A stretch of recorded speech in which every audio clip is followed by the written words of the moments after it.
Et salut à tous, c'est Captain et je vous retrouve pour la critique de l'épisode 10 de The Flash. Donc un épisode qui a mis pas mal de temps à arriver, mais au final l'attente valait le coup sur cet épisode parce que j'ai trouvé qu'il était plutôt, il était très bien fait. Moi j'ai beaucoup apprécié en tout cas. Pour un épisode 10, c'est-à-dire un épisode qu'on peut se considérer limite comme mi-saison, c'est-à-dire que, enfin oui, on pourrait le considérer comme perdu dans les épisodes de mi-saison. Vous savez ces épisodes qu'on appelle filler où en fait il se passe rien dans la trick principale et ça sert juste à développer des personnages secondaires ou des intrigues secondaires. Là, non, c'était pas vraiment le cas, vu qu'on a une intrigue principale qui est quand même assez bien fournie, c'est-à-dire que maintenant tout le monde sait que le Flash existe, dans la ville de Central City en tout cas.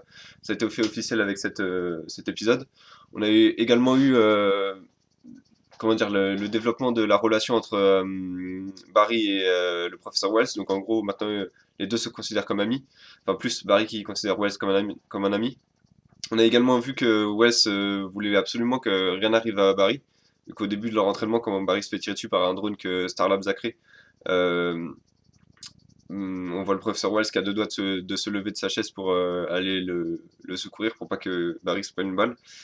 Donc encore une fois, ça confirme que le Reverse Flash, vu que c'est ce qu'il est, et a besoin de Barry pour quelque chose. Je pense qu'il a besoin de la vitesse de Barry pour, je sais pas, il va peut-être le piéger pour créer une machine à remonter le temps ou quelque chose comme ça. Ou aller dans le temps, il a besoin de la vitesse de Barry pour faire fonctionner cette machine peut-être. Ce que j'ai bien aimé également, c'est de voir qu'il y a Barry qui disait au début de l'épisode qu'il n'était pas l'homme le plus rapide au monde. Comme il dit à chaque début, à chaque intro d'épisode, normalement il dit je m'appelle Barry, mon nom est Barry Allen et je suis l'homme le plus rapide au monde. Et en fait là, il commence l'épisode par je ne suis pas je ne suis pas l'homme le plus rapide au monde. Cet homme, ce titre appartient à celui qui a tué ma mère. Donc ça c'était assez sympa. Il y a eu pas mal d'easter eggs. À un moment, on voit lorsque Barry sort de son sac d'écolier, un comics, on voit Batman dessus. C'est un détective comics ou je sais pas. Vu la tête de Batman, ça doit être un Batman des années 80 ou quelque chose comme ça. Donc ce qui est bizarre vu que dans les journaux du futur, on a vu que Bruce Wayne existait. Donc en fait, ça veut dire qu'il y a des comics sur Bruce Wayne dans l'univers où Bruce Wayne existe. Ça fait assez bizarre, mais bon, c'est assez marrant. J'ai bien aimé également le personnage de Heatwave avec Captain Cold. Vraiment, ça fait un bon duo. J'avais peur que cet épisode soit un peu, voilà, que ces méchants-là soient juste des throwaways, c'est-à-dire que voilà, on va les voir une fois et on va plus les revoir après. Et en fait, non, ils vont vraiment s'insérer dans la série et j'adore la combinaison des deux personnages, c'est-à-dire le calme, vraiment le sang-froid de Captain Cold avec le fou mental qu'est Heatwave, et ça marchait super bien. Surtout le moment où il s'introduit au flic, j'ai adoré ce moment-là, c'est le mec qui gueule comme ça et qui fait ah, je suis malade. Enfin, j'ai trouvé ça extra. On a également eu le développement de l'intrigue sur Firestorm avec donc la mention du professeur Stein, donc, qui est la deuxième personnalité qui vit normalement à l'intérieur du corps de Ronnie, bah, tout simplement de Ronnie, j'allais dire Ronnie Hamel, mais non, c'est Robbie Hamel qui joue Ronnie justement.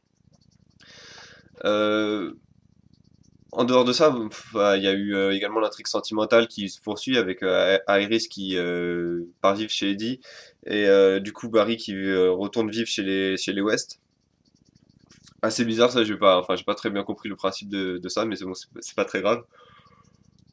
Pas très important, je suppose que cette maison sera la future maison de Barry et Iris, genre la saison 3 ou 4 quand ils se marieront ou quelque chose comme ça.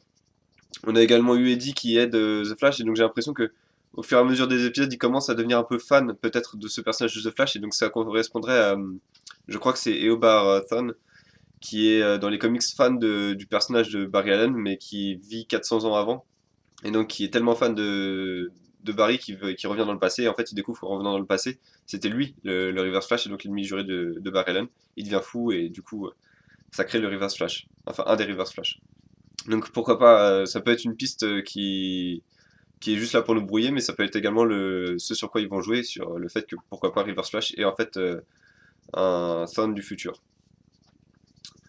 Voilà, c'est à peu près tout ce que je voulais dire sur cet épisode en termes de notes. Je vais lui mettre un 7,5 sur 10 parce que j'ai vraiment beaucoup apprécié par rapport à Gotham par exemple. Enfin, Gotham oui, et Constantine sur une autre. Oui, même Constantine. C'est un épisode qui a apporté beaucoup à l'intrigue principale, a apporté.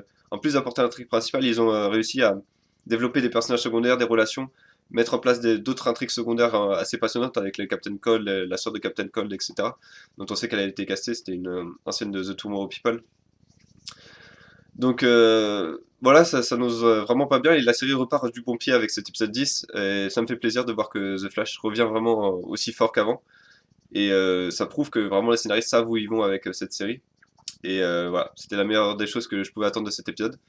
Donc j'espère que vous avez aimé cette critique. Si vous l'avez aimé, n'hésitez pas à me suivre pour d'autres critiques de The Flash. Et puis demain, il y a la reprise de Arrow, l'épisode que j'attends le plus, des 4 séries d'essais après leur pause. Voilà, je vous dis à bientôt.